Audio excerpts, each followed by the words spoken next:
Julian Homestead, otherwise known as North Pole Crafts. Today I'm trying the Cricut Infusible Ink transfer sheets and the Cricut Ceramic Coaster blanks. I'll also be using the Cricut heat-resistant tape, my Cricut Maker, Cricut tools, and Cricut images from Design Space. The boxing or packaging is twofold. You have the outer box and then the inner packaging, which is black plastic. Keep that black plastic. That keeps UV light from penetrating into the product and reducing the integrity of the inks in the infusible transfer sheets. In the box, you will get 2 sheets, 12 by 12, of infusible ink transfer. You'll get 2 sheets of butcher paper, and you'll also get a lint-free cloth to use for all the hard substrates or blanks, such as the coasters. For materials, just use your everyday lint roller to remove that lint. Colors on these products are very dull in comparison to what they actually show after the heating process. I use the standard grip, but I think in the future I will use a light grip matte just so that the release is easier and I don't damage any excess product. I used the Cricut Maker. I selected 4 independent designs, all about dogs, because we're crazy about dogs in this household. We only have 5. Here you'll see the heat-resistant tape, the 4 coasters, and that blue donut-looking thing is by Scotch 3M. It's a tape dispenser. And the Cricut heat-resistant tape fits perfectly inside there. I will provide a link. If you'd like to purchase one through Amazon, you can get that. That link will be in the description.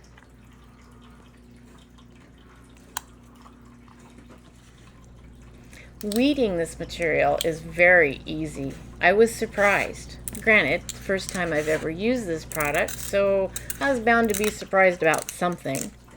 But it snaps, release from the image. The cuts are crisp and clean and clear. The product is kind of papery and feels dry.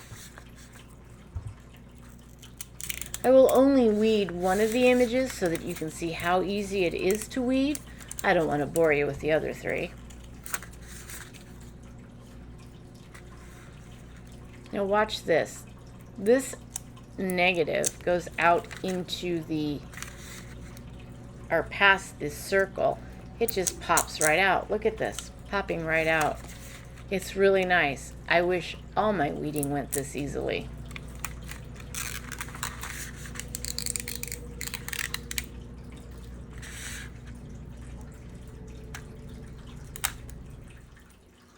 Here I'm using the lint-free cloth to clean off the last coaster. I'd already prepared the other 3 coasters with their images and the heat-resistant tape.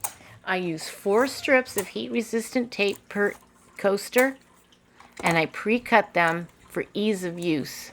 I'm not very good at centering, and no matter how hard I try, I will never get a circle inside a circle centered unless it overlaps.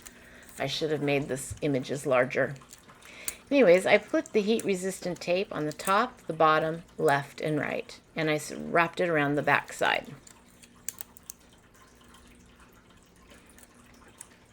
Off camera, I also prepped the butcher paper so that it was just the size larger than the coaster. I made 1 cut to cover 1 coaster and 1 that would cover 2. I set my Cricut Easy Press to 400 degrees for 240 seconds. The first time I did it, I applied medium pressure. The second time, I decided since I couldn't stop moving in that 240-second time frame, that I'd just let the weight of the Easy Press sit on 2 coasters, and it worked beautifully. If you move it while it's heat processing, you will get ghosting. Here I made a mistake. I was too anxious to wait for the coaster to cool before I attempted to remove the heat-resistant tape, the carrier sheet, or the transfer sheet. In doing this, I could have caused, and probably did cause, some ghosting because it was still hot. But I couldn't wait. You can't blame a girl. She was excited about something, right? So I went to work on a very hot coaster and I removed the image. And I was quite pleased with it. Wait till you see the color. They just pop. Absolutely beautiful. And the removal of the carrier sheet and the heat-resistant tape is very easy. There's the finished product. Isn't that pretty? The shiny surface. Oh, I think it's absolutely gorgeous. Yes, my centering uses some work, but I'll get there one of these days. Meanwhile, these will be for our home, and my dogs won't complain one bit.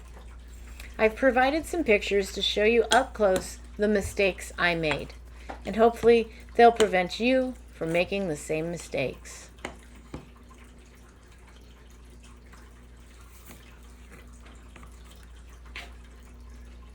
In this image, you can see that there's a bit of negative that landed in the paw, and then there's some ghosting where the edge is not crisp.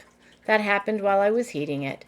In this one, a bit from another project or another image landed there, and I didn't catch it, and so I have a little tad of green in my blues, purples, and pinks. Here, the O in dog shifted on me. I think it looks great. On accident, but great. And this last one, I think turned out the best. Okay, maybe I didn't get it centered very well. But other than that, I think it looks great. Thank you for watching Julen Homestead, otherwise known as North Pole Crafts. If you have any questions, let me know. Have a great day.